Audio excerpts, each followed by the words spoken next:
Manchester City join the long list of clubs that want and are looking at Kobbie Mainoo, but surely Manchester United would just never sell to Manchester City. We might sell them abroad. I just can't see that happening. Ruben Neves available in the January window. He's obviously not looking at renewing his contract in Saudi. Wants potentially a move back to Europe. But Manchester United and Newcastle United are among clubs looking at that. There was a rumour because his contract is running out, he could be available for 15 million in January. Man United looking for opportunities. He's 28 years of age.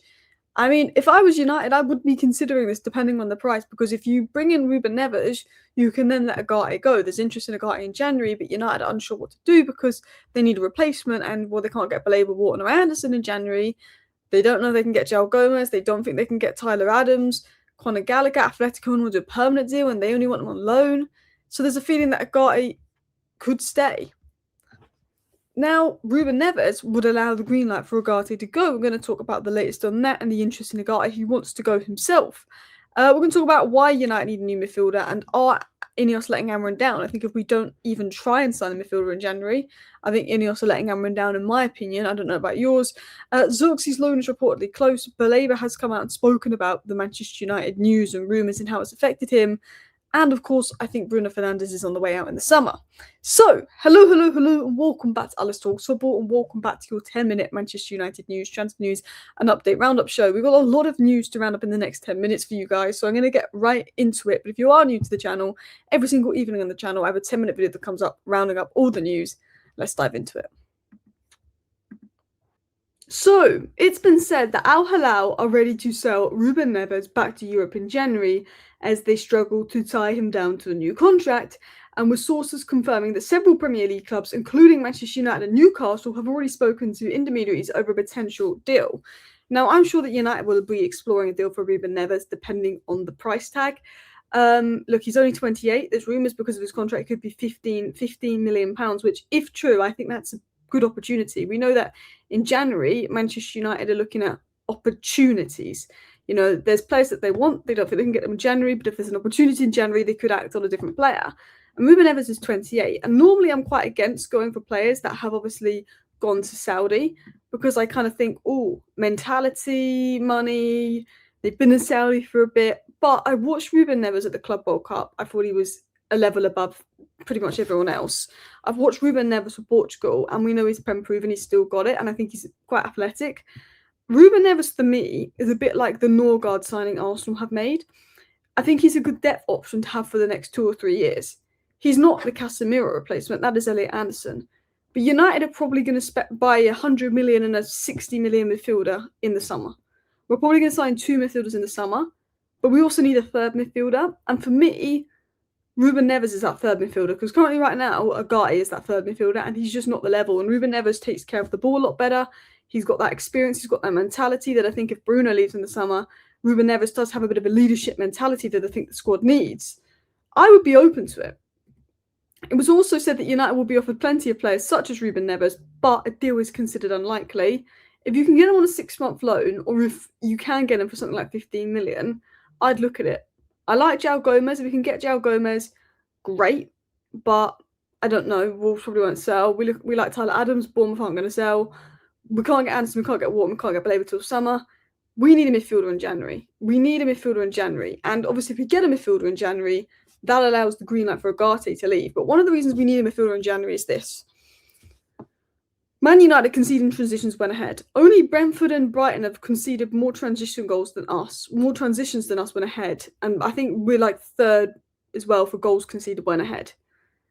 Our midfield gets run through. Only Brighton and Brentford's midfield gets run through more than us. Okay? People might say that's concerning considering they have Baleba in their midfield. I get it. Look, I don't think a new midfielder solves everything. I don't think Ruben Neves solves everything. I think some of this has got to come down to Amorim adapting his tactics a little bit. In the Premier League, it's not Portuguese league. There's definitely things Amorim could do to improve this. But we definitely need a midfielder in January. And I think, to be honest, I would take Ruben Neves. Now let's talk about midfield exits, because I want to talk about Ugarte and I want to talk about Kobbie Mainoo. So Man City are in the race for Kobbie Mainoo and are very keen to bring him to the Etihad. My thoughts on this is basically no real chance it happens. I just generally think no real chance happens. I just don't think we would sell him to Man City if we're going to sell him. Going into Ugarte. So Ugarte is appreciated in Turkey, and Ugarte's future at Man United looking bleak. There is a possibility he could leave the club in January or summer. We know that those inside Man United are open to offloading him in January. We know that. Boom.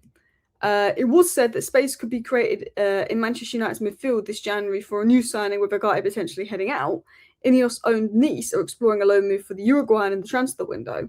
And if Ugarte leaves Man United, that gives us the green light to bring in a midfielder.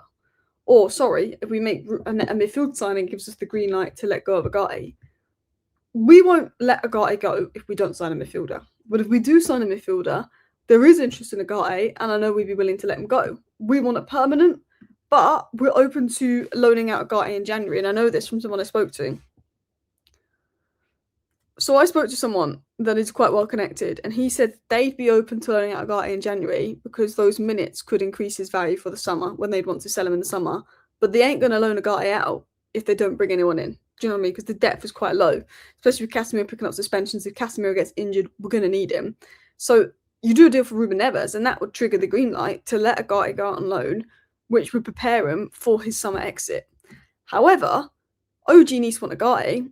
Ugarte wants to leave. He doesn't want Nice. He wants to go. And also, if Nice are trying to sign Ugarte on loan, Nice are owned by Ineos. So that tells me Ineos are quite desperate to get him out on loan. Because why would Nice be in if it wasn't Ineos controlled? Do you know what I mean? So potentially Ugarte out, Ruben Neves in. I'm not against that. I think he's an improvement on Ugarte. There's better options than Ruben Neves. But as a third midfield option, I'm open with Ruben. I'm happy with Ruben Neves and go for, Anderson and Wharton in the summer. Bish bash boss. That's 3 midfield signings because we need it. This is the problem. Man United are in no rush to accelerate their midfield rebuild plans by making a move in January. As it stands, United aren't expecting to be busy next month. Club sources stress they would only commit to a deal if it was a player they have a long-standing interest in. So, I don't know. I think if there's an opportunity to get Neves at a nice price, you do it. I mean, if there's an opportunity to get João Gomez at a decent price, you do it. There's obviously no point spending 30 million on Conor Gallagher for the sake of bringing anyone in because he's not worth 30 million and we don't need to be open to it on loan. But just push, just try. Because for me, Ineos need to back Amorim. If Ineos want to back Amorim, they need to bring a midfielder.